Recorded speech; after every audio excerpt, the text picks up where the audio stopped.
Alright guys, for this Thursday the 16th, we're going to go ahead and do a very short one because this is a very late upload. No, I did not forget about it. It simply had a long day of chasing an insane toddler who's, let's say, not taking to his potty training as well as I'd hoped he would. For the news, guys, we just continue to monitor the coronavirus situation as the U.S. continues to surpass the rest of the world in deaths. And the big question going on right now is the question of at what point and to what degree are social distancing scaling back. So if you are paying attention to the news, that would be something you guys would definitely see.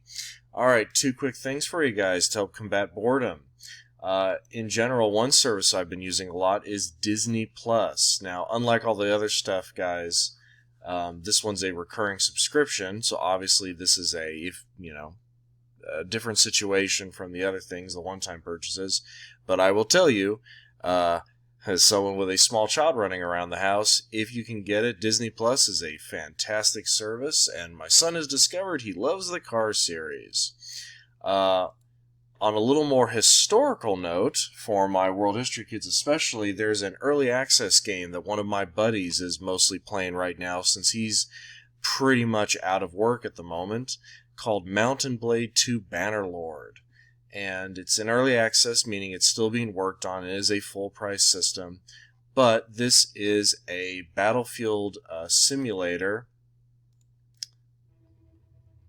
Go ahead and mute that essentially lets you take on the role of medieval soldiers. So obviously it's earlier than our time period in history class, but it does give you a little bit of an insight into what it would have been like.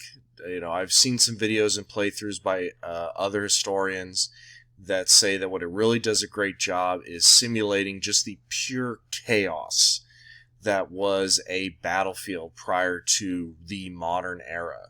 So if you have the kind of time and the available cash, I would recommend this game. Alright guys, I will see you tomorrow for Friday, the last video of this week. Have a nice day.